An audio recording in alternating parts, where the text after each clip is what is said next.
Mis queridas amigas y amigos, que el Señor esté contigo, que Él te bendiga. Vamos a rezar juntos, en el nombre del Padre, del Hijo y del Espíritu Santo. Ven Espíritu Divino, ven Espíritu de Jesús, ven amor del Padre, comunión, bondad, hermosura, descanso, dulce refrigerio. Ven, dulce huésped del alma.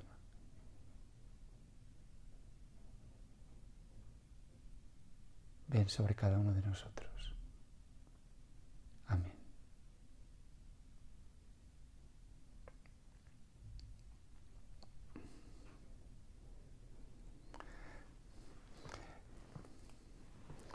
Os está hablando en las charlas pasadas de este fenómeno espiritual tan estremecedor. La noche oscura del alma. Se nos ponen los pelos de punta, ¿verdad? Hoy quiero hablaros de un personaje muy interesante, para hablaros también de la noche oscura y cómo él la experimentó.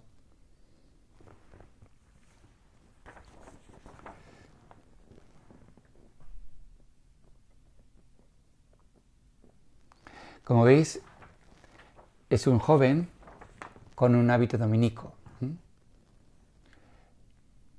Se llamaba Enrique de Suso. Nosotros también lo decimos Enrique Susonis. Y este Enrique de Suso era un beato, fue un beato dominico, que nació en Alemania en el año 1295. Pues de él os quiero hablar hoy, porque además es poco conocido. Entre los dominicos sí, junto con otros dos místicos alemanes, el maestro Eckhart y Juan Taulero. Son los tres grandes, Taulero, Suso y Eckhart. Pero si no eres dominico, pues con toda seguridad no lo conoces. Y es muy interesante, por eso quiero hablaros de él hoy. Nació Enrique en una familia noble alemana, la familia Berg, en Constanza. Yo estuve allí hace muchos años.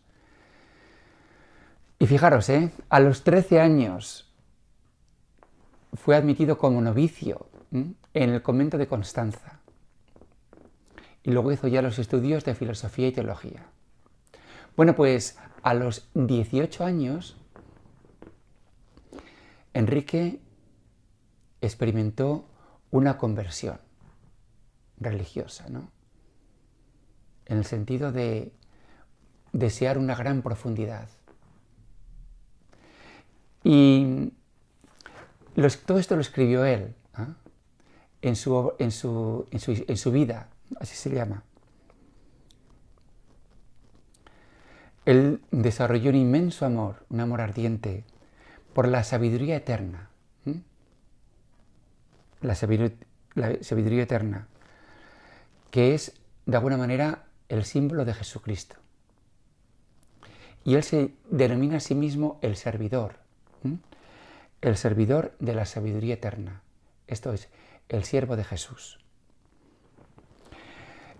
Es muy interesante que al principio de su camino espiritual, Enrique se dedicó a extremas o a formas extremas de mortificación. Como por ejemplo, llevaba una camisa con puntas, imaginaros, con puntas, para que al apretársela, pues le hiciesen como mucho daño. También dormía sobre una cama que también tenía puntas, formas, como digo, brutales y extremas de mortificación. Y estas formas de mortificación, pues las mantuvo durante 16 años. Hasta que un día, en Pentecostés, pues un ángel le dijo que ya era suficiente. Y entonces pues las arrojó al Rin. Y ya no le hicieron falta en absoluto más. Pero lo interesante es que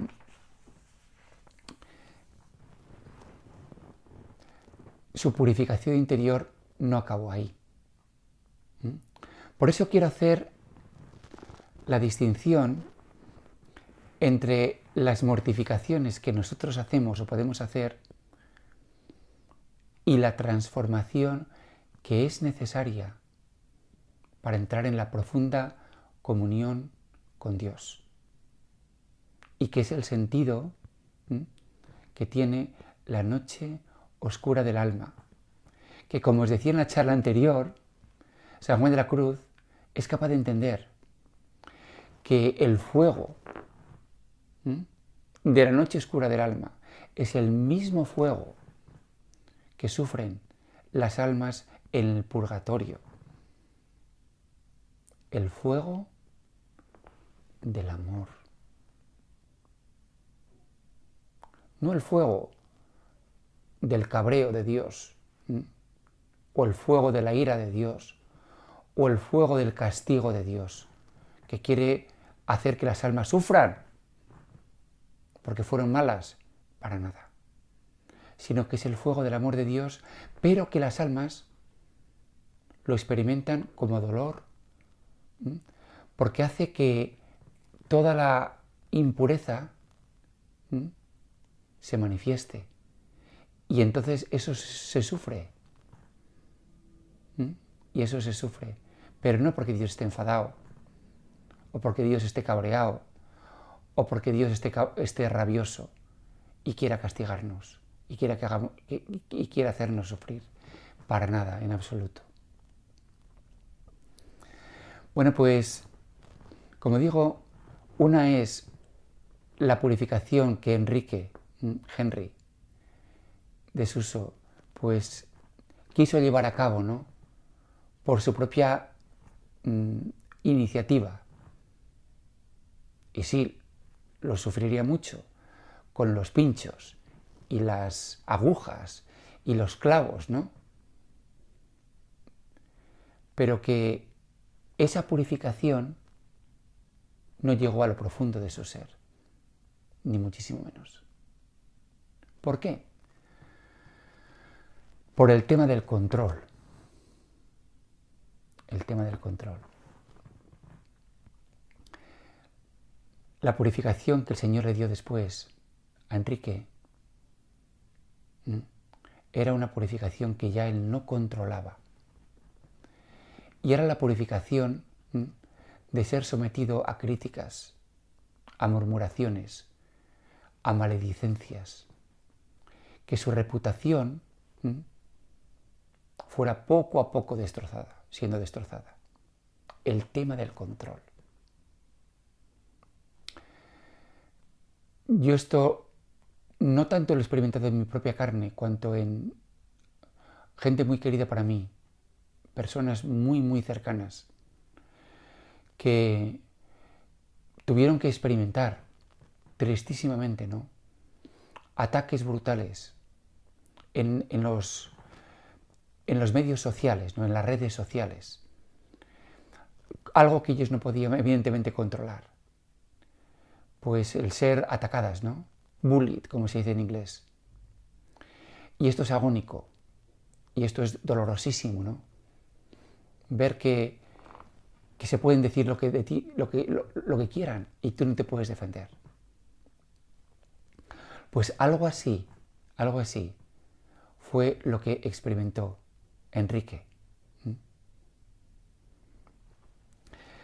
Recuerdo que hace algunos años yo leí en el libro de Anthony de Melo, El canto del pájaro, leí una historia que se titulaba muy bien, Muy bien. Y esta historia era referente a una chica de un pueblecito, y esta chica quedó embarazada, ¿no? Y tuvo un hijo, sin estar casada. Entonces, pues los padres, la gente, la agobiaban para que dijese quién era el padre.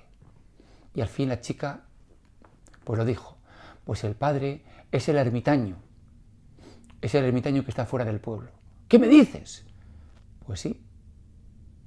Entonces el padre y la madre y todo el pueblo, cabreadísimo, mira este hipócrita, este santurrón, este que nada más se come los santos, mira lo que ha hecho. A la hija le ha hecho un hijo. Y fueron todos cabreadísimos y rabiosos, fueron con el hijo y llamaron a la puerta, todos enfadados. ¡Venga, ábrenos! Y por fin el ermitaño les abrió. ¿Qué pasa? Mira, mira lo que tú has hecho. Este hijo, tú sinvergüenza, tanto rezar y tanto sermonear, hipócrita, ahora te vas a cargar con él. Y el ermitaño, muy bien, no dijo nada y se quedó con el hijo y le crió. Muy bien. Todos se fueron. Pero al cabo de un tiempo la hija, la chica esta, pues no pudo soportar el agobio y la culpabilidad, y entonces pues realmente declaró quién había sido el padre, un vecino de al lado. Todo el mundo, todo apesadumbrado. Ay, fíjate lo que hemos hecho al pobre ermitaño, con lo santo que es. Y fueron todos de nuevo en procesión. Ay, perdónanos, que ahora ya sabemos quién es el verdadero padre. Perdónanos. Venga, danos el hijo. Muy bien. Esta fue la respuesta del ermitaño. En total ecuanimidad, en total calma. Muy bien. Sin alterarse. Bueno, pues yo conocía esta historia de Antoni de Melo y la tomé por eso, por una historia, una especie como de cuento con su moraleja, pero yo no me podía imaginar que esto hubiera existido, o mejor dicho, que esto hubiera pasado en realidad. Y ciertamente, Enrique de Suso, pues lo cuenta, lo que le pasó a él, lo cuenta en el capítulo 11 de su vida, que es un testimonio autobiográfico, ¿no? Y él dice, y él habla en el capítulo 11 de la terrible tribulación que tuvo que soportar el servidor, porque así es como él se llama a sí mismo, el servidor de la divina sabiduría. Y él dice como una mujer maliciosa le acusó de ser el padre de su hijo, lo cual logró destruir por completo su reputación. Y el escándalo fue aún mayor, dice Suso, porque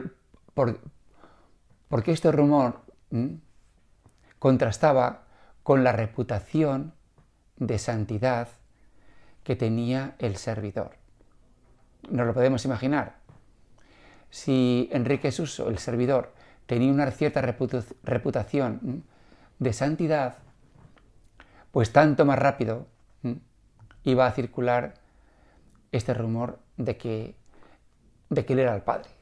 Y la gente, pues imaginaros, la maliciosa satisfacción con la que iba a hablar. Fíjate, el santito, el dominico, que ha tenido un hijo. ¡Buah! Todo el mundo se haría lenguas. Imaginaros, ¿no? Imaginaros la angustia y el dolor. Y el pobre hombre decía que estaba herido en lo más profundo de su corazón, en lo hondo de su ser. Señor, decía, todos los días de mi vida he adorado tu santo nombre y he contribuido a que muchos lo amen y honren. Y ahora tú arrastras mi nombre por el barro.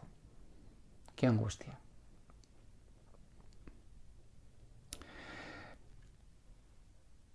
Entonces, pues, debido a que toda su reputación, ¿no?,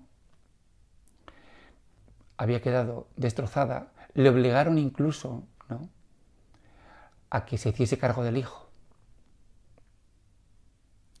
Entonces una mujer del vecindario, no la madre, sino otra mujer, con buena intención, se acercó a él y le dijo: mire, lo mejor que él puede hacer es hacer que el niño desaparezca, aniquilar al niño, destruirle. De esta manera, una vez que el niño haya desaparecido, la gente se va a olvidar. La gente se va a olvidar y al cabo de un tiempo, pues, como si no pasase nada. Y entonces el pobre Suso dice: bueno, tráeme al niño, tráeme al niño. Y la mujer se lo trajo. Y entonces Enrique puso al niño sobre sus rodillas. Y el bebé le empezó a sonreír.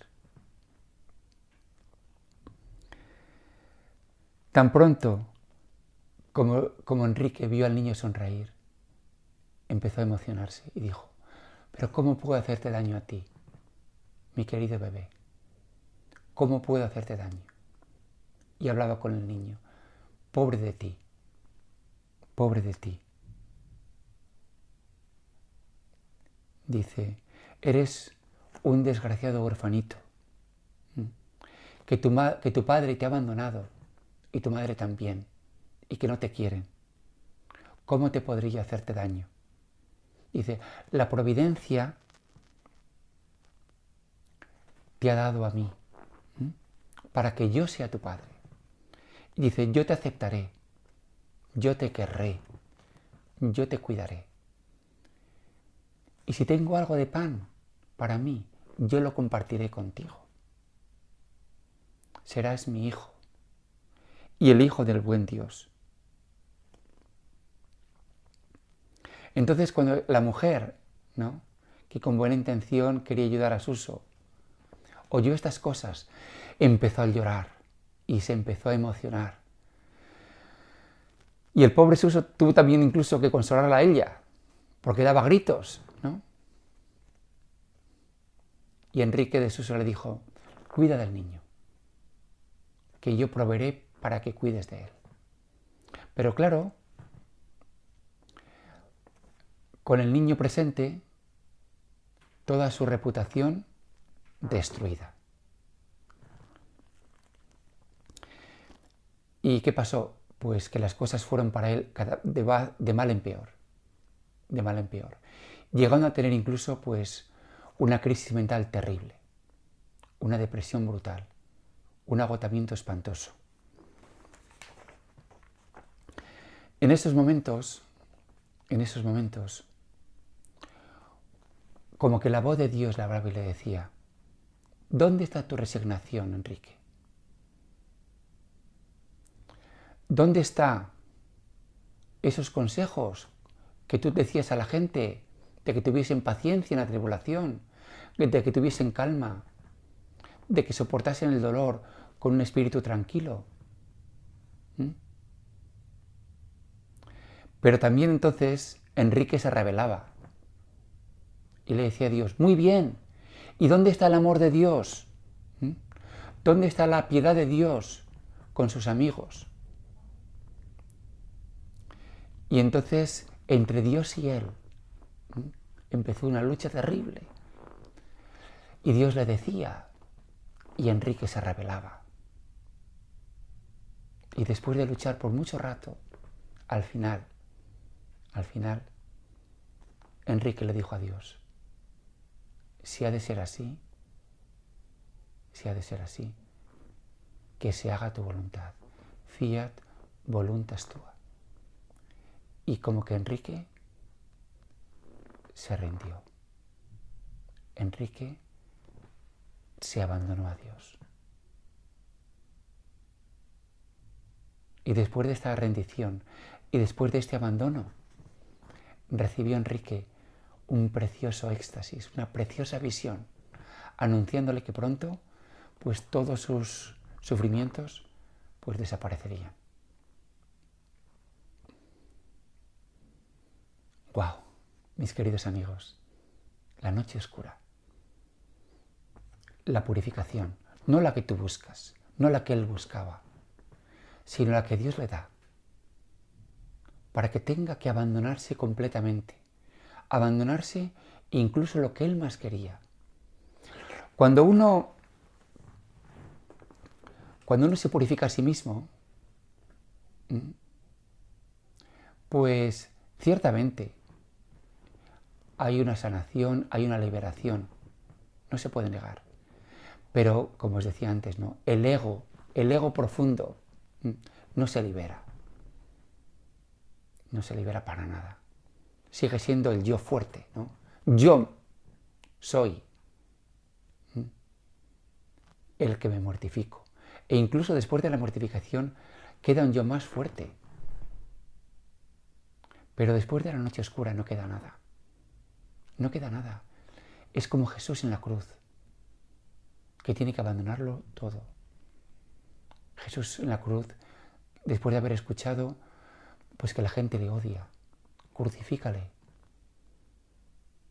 Y Jesús, que es despojado de sus vestiduras, de su dignidad, y es humillado, avergonzado. Y que incluso, aparentemente, ¿no? Pues el Padre también la abandona. Dios mío, ¿por qué me has abandonado? Esta es la purificación que es necesaria, donde todas las cadenas ya se han roto. Ya nada le ata a la persona que ha pasado por esta purificación. Total y absoluta libertad. No podemos ni imaginárnoslo. Lo que puede significar el vernos libre de todo, que ya nada nos ata, nada nos encadena, nada nos atrapa. Somos absolutamente y totalmente libres. Pero ciertamente hay que pasar por una angustia absoluta. Es muy posible, mis queridos amigos, es muy posible que ni tú ni yo tengamos que sufrir tantísimo como Enrique. Es muy posible que ni tú ni yo pues tengamos que sufrir lo que él sufrió, que nuestra reputación, que nuestra dignidad, que nuestro buen nombre, ¿no?, se ha destrozado, se ha ridiculizado, que la gente se ría de nosotros, como se rió de Jesús, como se rió de Enrique. Yo hasta ahora no lo he experimentado. Hasta ahora, pues la gente me respeta. No puedo decir que caiga bien a todo el mundo, pues no. Y es posible que gente pues no me mire bien, pues sí. Pero gracias a Dios, pues sí, disfruto de estima. ¿Quién sabe? ¿Quién sabe si algún día el Señor también me puede pedir que le ofrezca, ¿no?, esta estima, este buen nombre? Pero si en esta vida, ¿no?, tengo que pasar por ello o no, lo que importa es que el Señor Jesucristo ya ha pasado por ello. Eso es lo que a mí me importa. Porque yo, de esta manera, soy también beneficiario de su salvación y de su liberación. Y yo, en su cruz, también estoy presente. Y también mi hermano Enrique de Susón, también yo disfruto y me beneficio de su mortificación y de su liberación y de su martirio. Por eso yo me alegro por él. Para mí, Enrique Susón no es simplemente un excéntrico, un tío raro, un trastornado, un pirao, que vivió hace muchos años en Alemania, y que hizo cosas raras. No, es muchísimo más que eso, es mi hermano en quien yo también pues me he sido transformado. Y por eso doy gracias a Dios por él. Y cuando celebre su fiesta, pues va a ser para mí algo muy entrañable. Y esta es la razón, mis queridos amigos, por las cuales os hablo de él. Para entender que un hermano como nosotros, aún distante en el tiempo y en el espacio, ha experimentado una purificación integral, absoluta. No la que él hizo, con los cilicios y los pinchos y estas camisas. No solamente esa, sino con la que Dios le dio, tener que renunciar a su buen nombre, a su reputación y aceptarlo con infinito dolor, pero que Dios, gracias a eso también, le hizo libre y le ofreció la experiencia de la unión amorosa con Dios. Al final, dice Enrique que cuando Dios juzgó que era el momento, recompensó al pobre mártir por todo su sufrimiento y disfrutó de la paz del corazón y recibió con tranquilidad y quietud muchas gracias preciosas y alabó al Señor desde lo más profundo de su alma y le dio las gracias por esos mismos sufrimientos que en todo el mundo ahora no se habría librado y que con tanto dolor ganó muchísimo más. Y esta es, mis queridos amigos, la preciosa lección y la preciosa enseñanza y el precioso testimonio de Enrique Susón, que vivió en Alemania muchos años, pero que sigue presente y lo va a seguir siendo en nuestras vidas. Gloria al Señor, que Él te bendiga. Aleluya.